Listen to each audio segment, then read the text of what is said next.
अहमद शेख नाम का एक कश्मीरी आज राम मंदिर में घुस गया और घुसने के साथ ही सीधे पश्चिम परकोटे पे जाता है, अपना चादर बिछाता है और ज्यों ही वहां नमाज पढ़ने की कोशिश करता है तब तक बुलडोजर बाबा की पुलिस पहुंचती है और सीधे धड़ दबोचती है। बताती है कि बाबू ये तुम्हारा कश्मीर नहीं बल्कि उत्तर प्रदेश है, यहां ये वाला काम करने की सोचना भी मत, काहे कि अगर करोगे तो फिर क्या क्या हो जाएगा तुम्हारे साथ ये तुम सोच भी नहीं पाओगे। अब क्या कुछ हुआ पूरा मामला और किस तरीके से वो पहले भक्त बन के आया और अचानक से नमाजी बन निकला, ये सब कुछ आपको विस्तार पूर्वक बताऊंगा, समझाऊंगा।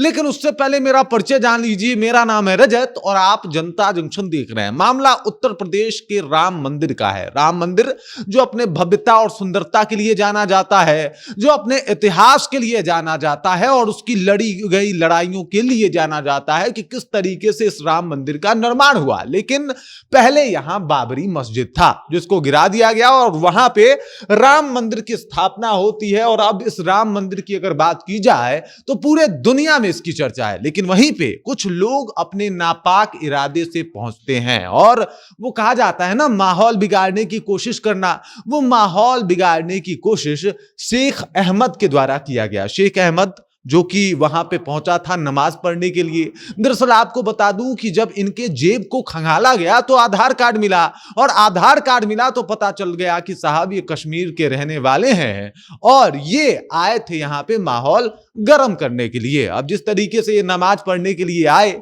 सबसे पहले तो ये लाइन में लगते हैं, कतारबद्ध तरीके से भेजा जाता है। अब कतारबद्ध तरीके से जाते हैं और बाकी वहां पे सुरक्षा का पूरा इंतजाम भी है। तो आप कुछ और चीजें तो लेके जा नहीं सकते, लेकिन वो जो जहनी मानसिकता है, जो एक बीमारी है, जो एक डिजीज है, उससे तो कोई मुक्ति दिला नहीं सकता ना। तो ये जनाब वहां पे घुस तो जाते हैं और घुसने के साथ ही सीधे पहुंच जाते हैं मंदिर के पश्चिम परकोटे के पास। और परकोटे के पास पहुंच के तुरंत अपना जो है झोला खोल के उसमें से निकालते हैं चादर और प्रयास करते हैं कि साहब यहां पे नमाज पढ़ लिया जाए। अब दरअसल जो इनका चाल ढाल था और जिस तरीके से ये बिहेव कर रहे थे, उसी दौरान सुरक्षा कर्मियों को जो है वो शक हो गया था कि ये शायद कुछ गड़बड़ निकलेगा, ये कुछ गड़बड़ कर देगा। और उसी वक्त से तमाम लोग, तमाम सुरक्षा कर्मी उसके ऊपर निगाहें टिकाए बैठे हुए थे। और जैसे ही ज्यों ही ये अपना चादर बिछा के नमाज पढ़ने का प्रयास करता है, सुरक्षा कर्मी तुरंत जाके धर दबोचते हैं।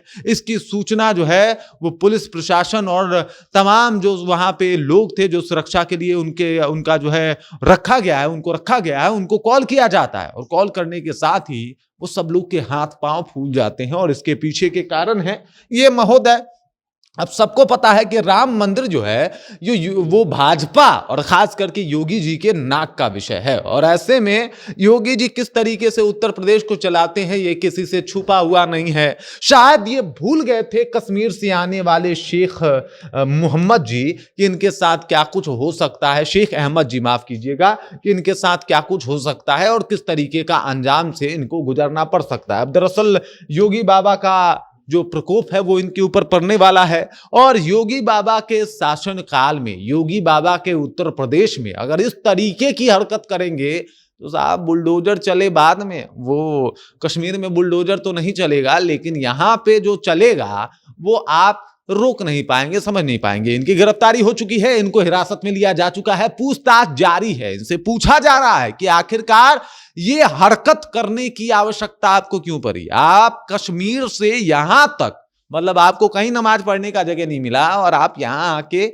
आखिरकार मंदिर के अंदर घुस के नमाज क्यों पढ़ रहे थे। इसके पीछे का कारण क्या है, लॉजिक क्या है? ये एक सोची समझी साजिश है, आपको किसी ने भेजा है, इसके पीछे का तुक क्या है, लॉजिक क्या है, ये जरा बता दीजिए। उस राम मंदिर में जहां 15 किलोमीटर के दायरे में बीफ की डिलीवरी तक नहीं होती, जो नॉनवेज है उसकी डिलीवरी तक नहीं होती, वहां पे आप इस तरीके की हरकत कर कैसे सकते हैं। बाकी अब देख सकते हैं इनको हिरासत में ले लिया गया है। योगी जी की पुलिस सब गवाही लेगी जैसा योगी जी के बारे में जाना जाता है। आपको क्या लगता है ये जो साहब आए हैं, ये जो इनका आना हुआ नमाज पढ़ने के लिए, उसको आप कैसे देखते हैं? इसके बारे में आपका क्या ख्याल है? कमेंट कीजिए, अपना विचार हम तक पहुंचा दीजिए। बाकी आप देख रहे हैं जनता जंक्शन और मेरा नाम रजत है।